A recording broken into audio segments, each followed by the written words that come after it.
That balloon got super huge as it was being filled up by the leaf blower, didn't it? It kept stretching further and further and further until kaboom! Bye-bye, balloon. Well, I certainly don't want to feel like that balloon when I am under pressure. But do you think that even when we are dealing with hard things in our lives, that we can be at peace and not feel worried, stressed, anxious, or like a balloon about to burst? Big yes, because God is good. And that means that everything God does is right and best according to His plan for our lives. And His goodness comes through in many ways, including His love, compassion, forgiveness, and how He cares for His people. Last time, we took a look at a true moment in history when God's first chosen people were impatient and forgot that all they needed was the one true God, and no false god or idol could replace Him. Do you remember the name of that group of people? That's right, the Israelites. The Bible tells us that the Israelites had been slaves in Egypt for 400 years. But God had a plan to save them. And because God is good and all-powerful, the Israelites were set free, with Moses leading the way. But then Pharaoh changed his mind and sent his army after them. The Israelites got so scared, and then they said things like, "Why did you bring us here? It would have been better to be slaves in Egypt." But then God made a way for them to cross the Red Sea, and they escaped. However, the Israelites didn't know exactly where they were going. Thousands upon thousands of people who were just freed from years of slavery were now walking around in the wilderness. But God showed up in the form of a cloud by day and a pillar of fire at night to lead them through the desert. And so they followed Him. But then the Israelites got thirsty and hungry. They started complaining and said, "If only we had died in Egypt." And what do you think happened? God provided food and water for them in a miraculous way. Even though the Israelites were feeling the pressure of this very uncomfortable situation they were living in, God always provided everything they needed because He loved them and because He is good and has a perfect plan. Whose plan was it for the Israelites to be set free? God's. Who saved them from slavery? God. Who rescued them at the Red Sea? God. Who provided food and water for them? God. Who directed them where to go in the desert? That's right, God. Sometimes when we're in uncomfortable situations, like when we feel scared or when things don't go our way, we want to take control and do things our way instead of trusting God and believing His good plan is best. But that does not usually go very well. And it was like that for the Israelites. If you remember, God was leading the Israelites to a promised land, a land that their nation of people could live in, a blessed land for God's chosen people. But when they found the land, other people were living in it, powerful people with big cities that the Israelites were scared of. Now, if God promised this land to them, should they be scared? Or should they trust that God would give them the land? Yeah, they should trust God's goodness and faithfulness. But what do you think actually happened? Stories of the Bible. Joshua and Caleb. This is Joshua. And this is Caleb. Hey! Joshua and Caleb were some of the Israelites who followed Moses out of Egypt into the wilderness to find the land that God had promised them. Yeah!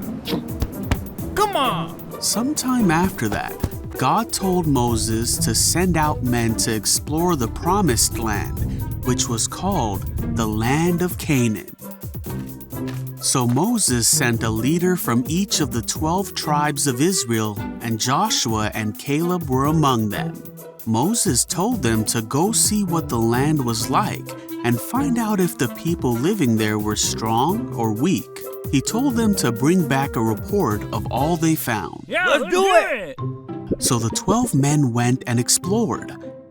While they were there, they found that the land was very good for crops.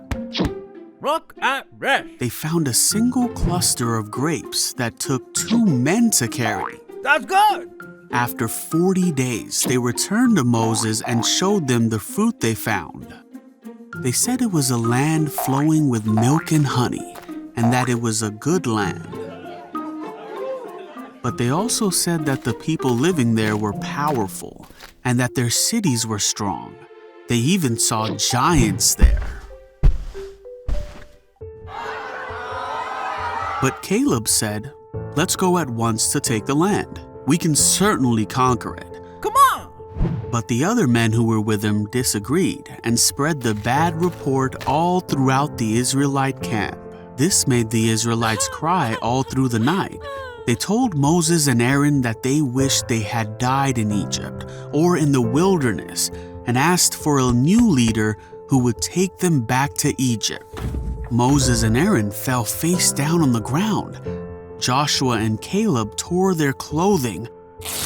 Joshua and Caleb told the people, "The land we traveled through and explored is a wonderful land. And if the Lord is pleased with us, He will bring us safely into the land and give it to us. Do not rebel against the Lord, and don't be afraid of the people of the land. They have no protection, but the Lord is with us. Don't be afraid of them." But all the Israelites talked about hurting Joshua and Caleb. Then God's presence appeared to the Israelites, and God spoke to Moses. He was very angry at the Israelites and said to Moses, "Will they never believe me, even after all the miraculous signs I have done among them?" God said that He would make a new nation for Moses and that the Israelites would be no more. But Moses asked God to forgive the people, and God said He would, but that the people would wander in the wilderness for 40 years, and none of the people would enter the promised land except for Joshua and Caleb. So Joshua and Caleb did trust that God is good, but almost all of the other Israelites showed that they didn't have faith in God. That means they didn't choose to believe that God really is good and would take care of them. So God said,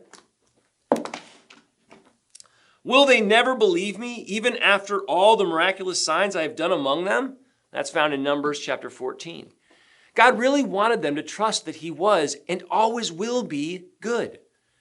But because of their lack of trust in Him, God punished them by making it so they had to wander in the wilderness for 40 years before He eventually led them into the promised land. And of the original group of people who escaped from Egypt, only Joshua, Caleb, and the younger generation of Israelites were able to actually enter the land that God had promised them.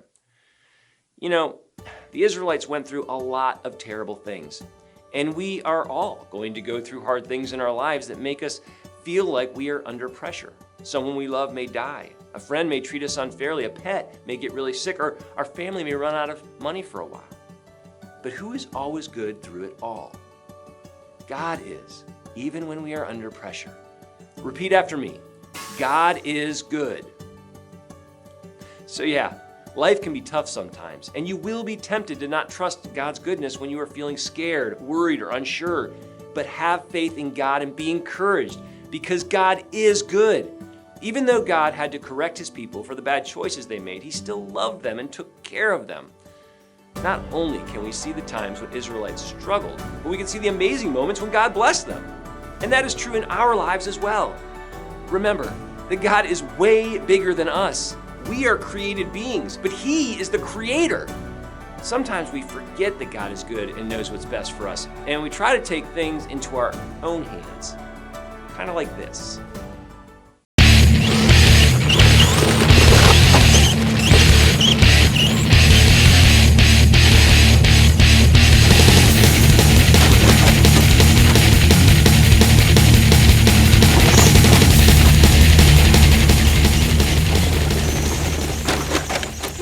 I'm so ready to race.